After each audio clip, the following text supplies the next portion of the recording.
Now the next area I'm going to show you, which is something that a lot of clients like, especially yourself, because you are a widow and you only have one daughter. They like you need to make sure that your daughter knows about important documents, where things are located, who she needs to contact if something were to happen to you. So this vault allows you to have a shared document folder, which is something that you share with me to show. So if I click on here, there's an organizer folder in here that's been created to put in documents that we share back and forth. Now you can also create folders in here, and you can make those folders private. So let's say you would like to put in here your pictures of your jewelry. You can scan those pictures in here, and you can put instructions. You can also put in important documents like insurance policies. Things like that can also be scanned and put in here, and all be kept in one electric file cabinet, basically. And we can give your daughter a password and a username to have access, and it's up to you whether you want to give her that password or just tell her where it is if something was to happen to you. So the organizer will be great for us when we do our reviews and when we're discussing different planning needs, because we can put the documents and the reviews in one folder instead of emailing them back and forth, and open them up in one area, which is the vault. The last section I'm going to talk about, which I'm not going to go into great detail, is you do have a selection of reports that you can access on here as well. The first report that's showing is the balance sheet. So this is just a summary of your accounts, your assets, and your liabilities, and then it shows you your net worth, which is what's populated on your dashboard when you first open up. The one report we're going to spend time on once we get into the retirement planning process will be the cash flow report. And this report is important because it will show you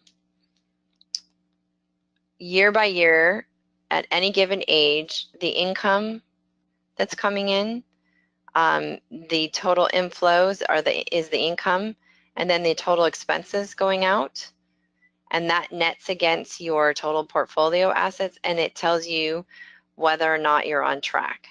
Right now these numbers are not really accurate because we haven't inputted all that data yet.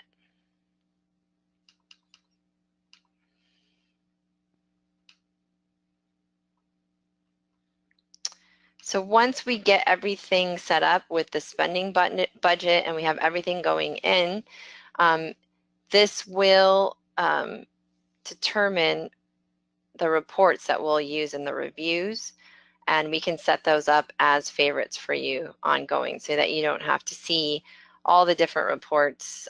You can see there's a lot here, and you know, some will apply to you and some will not, and I want to make sure it's simple for you to understand next steps whenever we have a call.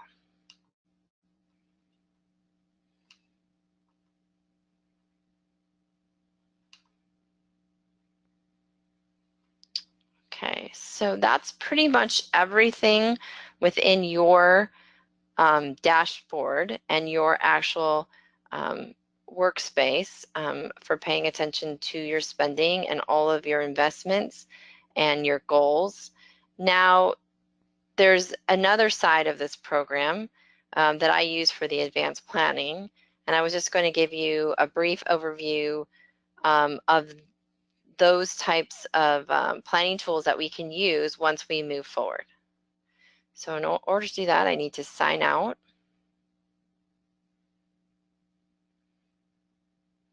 So now you're seeing, this is my dashboard that gives me a summary of everything that is coming through your dashboard in some more detail.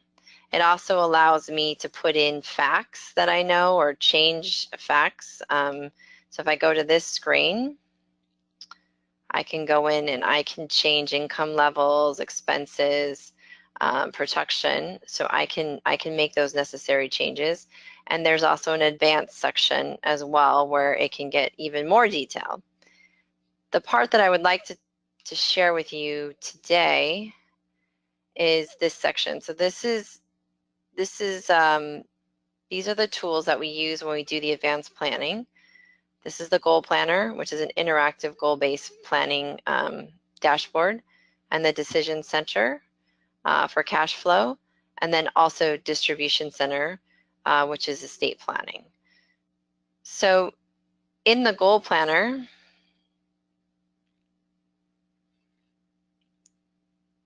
it shows the probability of success of the current situation.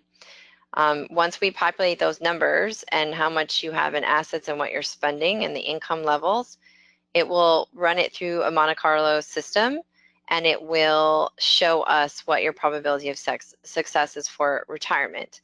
We can also add comparisons. So if we make changes in the plan moving forward, we can add a comparison and show the improvement. If we go back to this dashboard, the decision center, this allows me to put in changes. So if we build out scenarios, which these are the different plans, we could say you're going to retire at 65, or we could say you're going to take Social Security at 66, or you might take Social Security at 70. We can build out as many scenarios as we would like. The Decision Center allows us to make those changes, and it will show. So if I go in and I change your retirement age from 65 to 70, it will show me what funding you gained by making that decision. And this is an awesome area for us because it's real-time decision making. So if it could be as little as making a decision whether to put a pool in the backyard and to spend that cost and how that's going to impact your retirement over time, to major decisions such as when to take Social Security, when to retire, things like that will impact the lifetime cash flow over your lifetime. So that was just a brief summary so that you can understand where we're moving towards.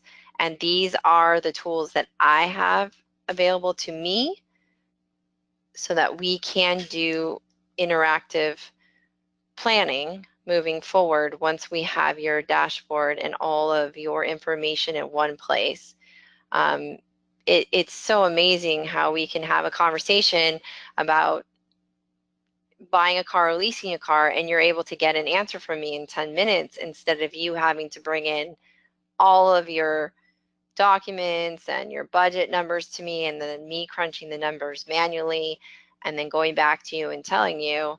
We can have this conversation over the phone or over sharing screens, and you with confidence can say, I understand where I'm at, and then you can make that decision real time.